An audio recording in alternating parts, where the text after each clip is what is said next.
like, oh, I love ideas. I'm Mr. Ideas. That's awesome. He came in hot with the deep cuts. Oh my God. I love ideas. I love different ideas. High level ideas. I have to say that my brain is still in recovery mode from taking in so many high level important ideas. Policey about their pronoun usage or talking about specific groups that might seem extremely marginalized. That's what I typically hear from the right. I don't hear like a degradation of like society unless it's the far theocratic right. And I don't think that you ascribe to that. Would you call yourself a theocrat? I mean, I wrote the best-selling book on classical liberalism, so it's funny, I get called a conservative all the time. I actually happen to be a liberal in the truest sense of liberal. You should join the circle. Progressives are not liberal as a general rule of thought. Yeah. Damn, bro. Dude, respect. Respect. I don't know, the coalition that you're a part of that like condemns people for having children when they're in gay marriages, or says things like, you know, people that are of particular sexual orientations don't deserve the same equal rights. Would you say that that's something that's dangerous? A coalition. God, Mason is so good. He's the best of us. Is going to have all sorts of people in it. So it's like MAGA, if we were talking ideological diversity. Yeah, if we were talking about what MAGA is, what I like about MAGA actually is that it's not a specific set of you have to believe this exact set, right? You have to believe these exact some people in MAGA can things. believe like gay couples can have kids, and others can believe like that's degeneracy and those people need to be jailed. Well, those are like the difference of ideas. Well, actually, the tough answer to that is yes, as long as you're not trying to litigate someone's life. I am around a lot of conservatives all the time, and particularly Christian conservatives, let's say, they generally are not for gay marriage. By the way, there's not one mosque in the United States that performs gay marriages, which is worth noting. Why are you so focused on Muslims today? Well, I'm just giving you giving you a fact. But what I have found consistently, you know, Donald Trump was the first incoming first-time president that was for gay marriage. I actually really want to talk about that. Barack Obama was not for gay marriage when he first came in. And not until 2013. So what I would say is the MAGA movement, I mean, look, Scott Bessent, who's the Treasury Secretary, is married to a man and has kids. Peter Thiel is married to a man and has kids. Douglas Murray is one of the... Wait, I don't think Peter Thiel is married, and I don't think he has kids. Yeah, Scott Bessent is gay. You guys didn't know that? You guys know Peter Thiel is gay. Greatest voices we have in conservatism happens to be. Yeah, he's married to J.D. Vance. Military can go after. That is insane. That is absolutely a violation of people's individual rights. All right, so you want to talk about the trans issue sort of broadly, I want to talk about the MAGA coalition that claims to be pro-individual liberty, yet wants to police the way that people express themselves. But what are they doing? That also wants to police people's bodies, that want to go after people specifically because of their ethnicity. Right. None of that should be tolerated. So Donald Trump is in the middle of his second term. Gay marriage is here, it's passed, it's a just then cause. Why are I believe in individual rights. Wait, you're friends with Michael Knowles, right? Yeah. So what's that coalition again called? I think it's like Less Equal. That's trying to actually get rid of Obergefell and overturn gay marriage rights. Does that not concern you? Well, first off, I've never heard of that specific organization. But what I can tell you, you're friends with them.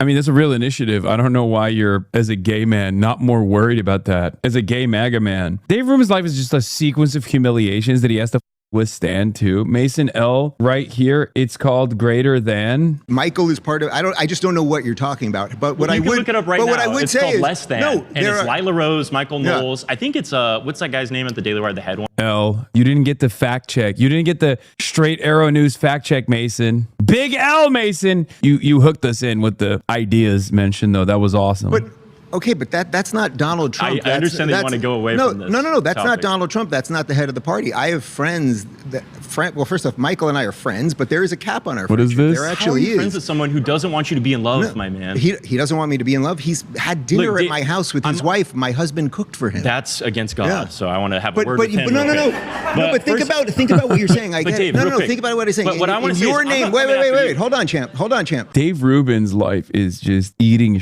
nonstop. It's awesome. Dave Rubin has to just like constantly be around people that literally tell him he's going to hell because he's a homosexual man. He has to constantly be in correspondence with people that tell him that he should not be able to adopt children, which he has. He has adopted children. He's a gay man. His husband's name is also Dave. His husband actually is a wonderful guy. I don't know if he still is, but he was a wonderful guy at the time when I first met him. But yes, Dave Rubin is a gay man married to a husband by the same name. Yes, Dave and Dave. Dave, and they have a child, or maybe more than one child. I don't know. I haven't kept up with their lives, but as I define it, as I view it personally, is looking to expand on already existing civil liberties, right? To ensure that, to ensure America practices what it preaches: equal protections, inclusion of everybody, democracy, etc.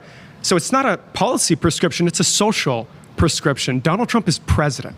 He's the head of the executive branch. He has a trifecta, a judiciary that's on his side. Donald Trump's violent. Donald Trump's destroying the pillars of America: democracy, negative rights, the rule of law, our Constitution. The list goes on and on. So I'm just curious to see what institutional damage has wokeism done, and sure. If you want to engage with Trump being violent, that'd be nice. Yeah. Well, I mean, I just don't agree with anything you said there, period. First off, wokeism isn't what led to, say, gay marriage. What led to gay marriage is a fight for equality under the law. that's literally what is wokeism. That's what wokeism is. What the is wokeism then? I don't like the way you framed wokeism as a thing that is good, because I think it's bad. I'm sure he'll make the distinction. Yes. So that was not wokeism. That was the promise of America, which is the promise of individual rights and equal opportunity. As for a few of the other things that you said there, again, if we could do you want to do the Iran thing again? No, I said Donald Trump is violent. Yeah. So Donald Trump is violent in what sense? So I also want to mention the reason why you left the left, correct me if I'm wrong, is because you believe progressives were turning to authoritarianism. Am I correct there? I mean, that was your PragerU video. You said it. You can't deny it. Settle down, Chip. There was a panoply of reasons that I did. But that's one of them, correct? Yeah. Do you think it's authoritarian for the president of the United States to call for the death of 6 active members of the legislature for making a video that is totally fine and legal? It's interesting. Oh, well, first off, you're talking about the video where they basically Mark Kelly and several of these guys were basically saying if you're in the military, you can go against Trump and all those things. Well, first off, there are some legal actual reasons that perhaps you should not, as a former member of the military, be telling. The punishment for making videos is death. I forgot. Sorry. I'm sorry. I wish these guys would hit on like harder. I feel like the first guy hit him on some more significant problems, right? Like war with Iran, cost of living crisis only accelerating further, stuff like that. Because Donald Trump called for the death of 6 congressional members, like members of Congress. I think some of them were in the Senate, some of them were in the House of Representatives. I can't really remember. I mean, that's up. Don't get me wrong, but it's just like he has such a big laundry list of not to say that that's not up. I'm just saying there's like more consequential things that he's done. By the way, the best thing to do here would be to get Dave Rubin to define what wokeism is and why it's damaging, because he's just running away with it right now by like he's just like wokeism. Wokeism is bad things, and things that you call wokeism that are good, I don't agree. It's not wokeism. That's just America. Like that's his argument, which is so stupid. Hang him. George Washington Wood. Did anyone get put to death? Does it matter? The president of the United That's his eye. Okay, never mind. Dave is so stupid. Did anyone get put to death? Oh, okay. So I guess the president can actually threaten with death sitting representing